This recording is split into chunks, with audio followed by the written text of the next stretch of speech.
What people might overlook is the fact that these changes that are being implemented, although each one is not that serious, is added on top of all the changes that the Tories brought about from 1980 through to 1990. 7 Acts of Parliament.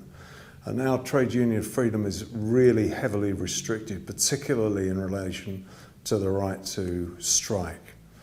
Also the freedom of trade unions to support political policies that they agree with, that the members endorse.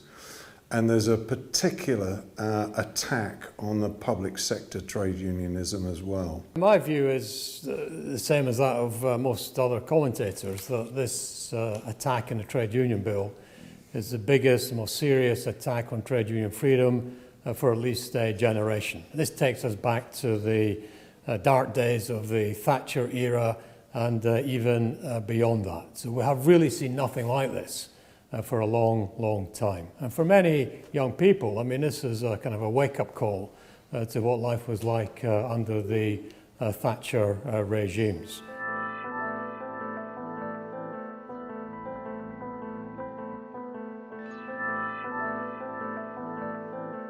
Questions we can ask is really, well, why is it that they're doing this? And what is it that the Tories, what is their agenda that they've actually suddenly taken such a keen interest in the activities of trade unions, given that there has been such a massive decline in the levels of industrial action in recent years?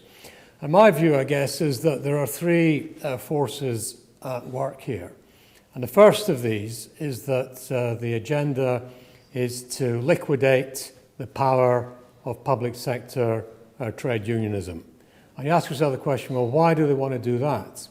And so far as I can see, they want to do that because public sector trade unions are a barrier to the policies of austerity that the government is currently promoting. They're a barrier to the attempts by the government to impose a 1% pay cut on the public sector, as was announced in the budget earlier this year. So what we have in the bill is directly related to the government's policies and strategies for the public sector and for public sector pay. The second purpose of the government is to attack the political voice of organised labour. We've already seen some of this under the coalition government with the Gagging Act, which imposed very, very tight controls on the amount of money that trade unions could spend in an election to oppose the Tories, to oppose the Liberal Democrats, to oppose anybody else who was out to attack the trade unions. What we now have is a continuation of that strategy in the trade union bill, with provisions which are designed to ensure that trade unions will not be able to raise the funds in order to take part in efficient campaigns to oppose these Tory laws and to oppose the other things that the Tories will want to do to us. And thirdly, I think what this is about responding to the new strategies that unions have adopted in the public and the private sectors in order to campaign against big business. And this is something which is happening globally. American companies are terrified about what they see as new union strategies of corporate campaigning. And so what we see in the bill is a response to similar strategies in this country pursued by unions like Unite, the GMB, and other unions. When they take on these big companies, they go after them, they seek to hold them to account. What the government is trying to do in the bill is to say, no, we're going to stop these activities. We're not only going to stop your strikes, but we're also going to stop your protests and your other activities which are designed to hold these big businesses to account. I don't think we can exaggerate just how important these restrictions on the public sector trade unions really are. And if you just look at the bill, and if you look at some of the announcements that came out alongside the bill, there are really three things that they're trying to do here. One is what they've said is they're going to abolish the use of the check-off in the public sector. That will affect about 3.8 million workers. This is a long-established means by which trade unions raise money. It's easy and simple for the trade union member, a very efficient way to pay your subscriptions, but it's also an efficient way for the union to raise and collect its income. It gives the union a degree of organisational security. a degree of financial security. What the government is about here is stripping away, attacking that financial security of public sector trade unions. So that's one. Two, what they're also doing here is saying to trade unions in the public sector, we are going to control the amount of time that you can get for facilities for your officials in the workplace. This is about attacking workplace representation in the public sector. Now, what we've got here is a power. It's extraordinary. The government is taking the power by regulation to rewrite legislation to say to some employers that you can't give so much facility time to some of your union reps. And they're taking the power by regulation to rewrite people's contracts of employment and to rewrite collective agreements. This is the first time, to my knowledge, in British history, that a government, that the state, has taken the power to rewrite the terms of collective agreements. It is really quite extraordinary, and you'd have to go a long way to find an example of this in any other liberal democracy in the modern world. So that's two. The third thing they're doing, apart from one, attacking financial security, two, attacking workplace representation, thirdly, what they're doing, of course, is attacking the right to strike. And they're doing this in a number of ways in the bill. I mean, for example, by increasing the amount of information that must go on the ballot paper, by imposing a 4-month limit on the balloting mandate, more procedural burdens on the union, 14-day notice requirement before a strike can be held, all these different procedural obligations. But significantly, what they're also doing is imposing important thresholds which the union has to meet before a strike can be held. In all cases, the threshold will be 50%. You've got to get at least 50% of people eligible to vote must vote in the ballot before the ballot will be valid. Now that's an issue in this country because in this country, of course, the balloting method has to be a fully postal ballot. And as Len McCluskey once said, this is a problem because trade unions do not organise in people's homes. The balloting method is a major chilling factor in ensuring that people actually return their ballot paper. Now, if you look at other countries where you have a ballot threshold of this kind, for example, Australia, where you've also got a 50% ballot threshold in the sense that at least 50% of people must vote. In Australia, they allow not just postal balloting in some cases where that is what is wanted, but they also allow workplace balloting in order to ensure that there will be a high turnout. And crucially also in Australia, what they allow is electronic voting. So again, in order to ensure that there will be a high turnout at the ballot. And that is very, very important because what the Tories are doing is saying to trade unions, you're going to have these thresholds, but we're going to make it difficult for you to meet these thresholds by having this very, very rigid ballot method requirement. So you've got these balloting rules, but the other aspect of the balloting rules, which is targeted specifically on the public sector, is a special requirement of 40%. You've got to get not only 25% plus one of those eligible to vote, which is typical of which will apply in all ballots, but in the public sector, you've got to get 40% of those eligible to vote must vote in favour of the industrial action, and that 40% must represent a majority of those actually voting. Now that is a big, big challenge for any organisation anywhere. And for the government, I think there's a problem because ballot thresholds of this size run into problems with ILO obligations because all of these provisions which they're now introducing are going to have to run the gauntlet of ILO supervision. And we've already got cases from the ILO, for example, involving countries like Bulgaria, where it's quite clear that if you make it hard for workers to strike, even though you dress this up as being done in the interest of democracy, if you make it hard for workers to strike by making it hard for them to vote in ballots, then you're running into trouble with ILO obligations. So what we have, I think, is this, in a sense, you've got these three attacks on public sector trade unions. You've got the attack on their financial security, you've got an attack on their workplace representation, and you've got an attack by these very high thresholds on their right to strike. But there's one other thing that I would just add, and that is if you look at the consultation papers, ask yourself the question, well, why is it that the government wants to allow employers to use agency workers to act as strikebreakers during a dispute. And the answer, of course, is obvious. But you ask yourself the question, well, which employers do they want to use, or do they want to allow to use agency workers as strikebreakers during a dispute? And the answer is very clear if you look at the consultation documents. The only examples they give of situations in which agency workers will be used will be in the case of public sector strikes. So this is another example of how the government is introducing further restrictions which may have general application, but they're designed specifically to target disputes in the public sector. So this, in my view, I think what we've got here is a massive attack on public sector trade unionism. Well, one of the central features of the bill is obviously the attack on the right to strike and yet further restrictions on trade unions being able to organise or support in industrial action. But the reality is that there is no major problem with levels of strike activity in Britain, save, I suppose, the fact that it is so restricted. But this is not a situation where the Tories can say, look, Britain is the sick person of Europe because we have overwhelming levels of strikes which are destroying the economy. The very week in which this bill was published, the Office for National Statistics published its annual survey of days lost in industrial action.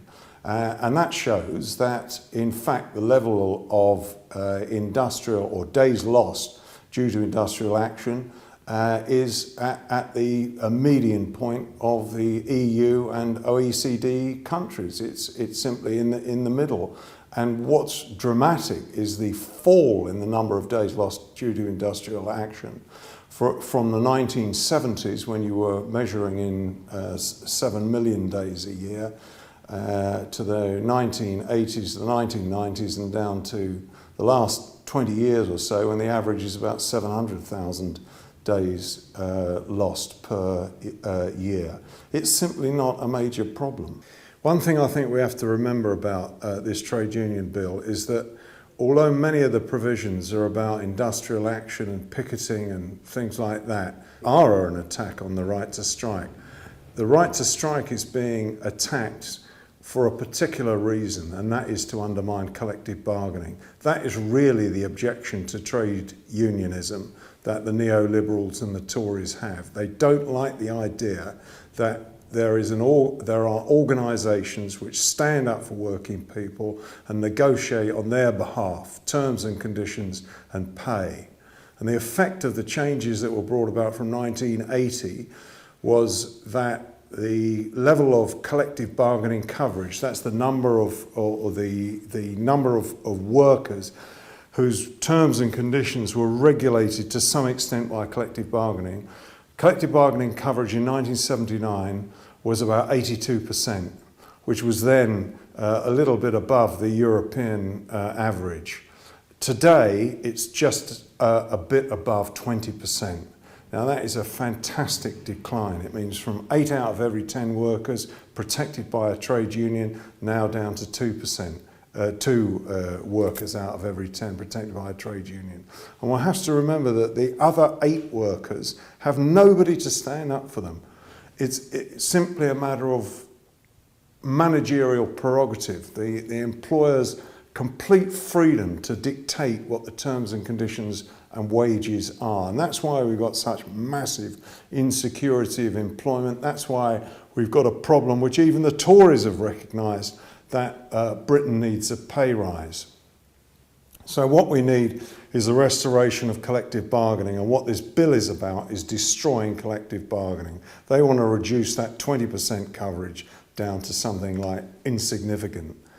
And it seems to me that that's the central focus of this bill, and it's very, very dangerous for trade unions, because if they don't meet this challenge, if they don't see it off, they will become a complete irrelevance. If they can't represent workers, then they have no purpose at all. If we look at the political fund stuff, I mean, this is a massive attack on the political voice of organised labour. It's about diminishing the collective political power of the trade union movement.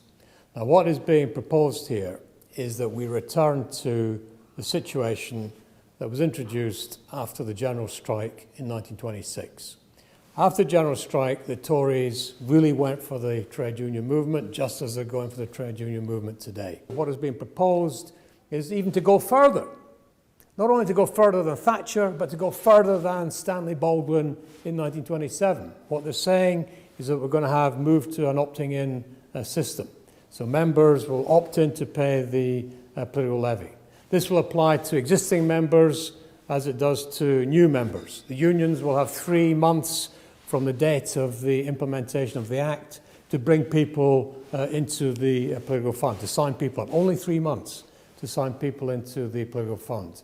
They will then have to renew the opt-ins every 5 years, which was something that was never done under the old regime of Stanley Baldwin. And it's quite clear that what is intended here, the purpose of this is very, very clear. The purpose is to reduce the amount of money that will go into trade union political funds in order to campaign against the Tories and in order to campaign in favour of a trade union political agenda. This is a serious attack on the human rights of trade unions, the civil liberties of trade unions, a serious attack on the right to freedom of political expression. And it has to be stopped. Well, I think the attack on political expenditure by unions is really about excluding unions from having a political voice, just as the attack on the right to strike is for the purpose of excluding unions from having an industrial voice. So combined together, this is really an attempt to exclude trade unions from civil society, or to exclude them from having any effective voice in civil society. And from that point of view, it's a very fundamental matter indeed. The other feature of this bill, which has been greatly ignored and underestimated, relates to the changing role of the certification officer. Now, people may say, well, who is the certification officer? Well, the certification officer is a government-appointed official who has become, in recent years, known as the trade union regulator. But what we see, I think, in the bill has been a total transformation in the role and powers of the certification officer. Now, let me just give you an example. One of the things which the bill does is to give power to the certification officer effectively of his own volition to bring a complaint against the union about a breach of the many obligations which unions are now subjected to. Having initiated the complaint himself, the certification officer then has the power to decide on the outcome of the complaint. So talk about being judge in your own cause. I mean, this really is a constitutional outrage. And then thirdly, having made the decision on the complaint which the certification officer has initiated, the certification officer has new powers effectively to impose a fine on a trade union which has been the victim of a certification officer decision. Now again, this is an extraordinary step forward or step backwards really into the Middle Ages in terms of constitutional principle. One of the fundamental principles of our Constitution is not only that justice should be done, but that justice should manifestly and unequivocally be seen to be done. But here you have is a state official. The certification officer is appointed by the Secretary of State, a state official who initiates complaints, decides complaints, and then imposes a penalty on trade unions. I mean, this is really, the word extraordinary is overused in the context of this bill perhaps, but this really is extraordinary. But of course, just to rub salt into the wounds, what the bill also proposes is the introduction of a new tax on trade unions who will be taxed in order to raise the money to pay for the new powers of the certification officer. So in a sense, the unions are being taxed in order to fund those who are going to bring proceedings against them. Well, one of the points we've made in the booklet that Professor Ewing and I have written is that this is not merely illegal in the sense that these proposals are in breach of international treaties which Britain has ratified and therefore in breach of international law. They're also economically illiterate because modern economists, including researchers for the IMF, have pointed out that collective bargaining, high levels of collective bargaining, high levels of workplace rights actually are conducive to a good economy. They stimulate competition not based on a race to the bottom for wages or labour costs, but stimulate competition based on investment, research and so forth and so on. And indeed, workers are more productive. And if you reduce wages, which is one of Britain's major problems, the fall in the real value of wages and the proportion of GDP which goes to wages rather than to profits, the effect is that you reduce demand in the economy and therefore you destimulate the economy rather than stimulating it. So this bill effectively is shooting the economy in the foot. And of course, the one particular aspect that the economic researchers have pointed out is that collective bargaining and high labour rights are not really good for the economy generally, but they also are one of the key factors in the reduction of inequality. And of course, that is the big feature of Britain today. Many other countries in the world, true, but Britain in particular is the growth in inequality, the rise in poverty, the rise in wealth for the very, very rich. And the destruction of collective bargaining simply assists in the creation of greater and greater inequality. Well, of course, that's a target that, in fact, the Tories sympathise with. So that's not economically illiterate from their point of view because that's what they want. But the destruction of the economy is bad for them, and particularly for those people that they pretend that they're acting for, small and medium-sized enterprises. They depend on demand from wages in the economy, and that is what will be destroyed by this bill. So it's absolutely incumbent on everybody to fight this bill and to prevent it becoming law if we possibly can.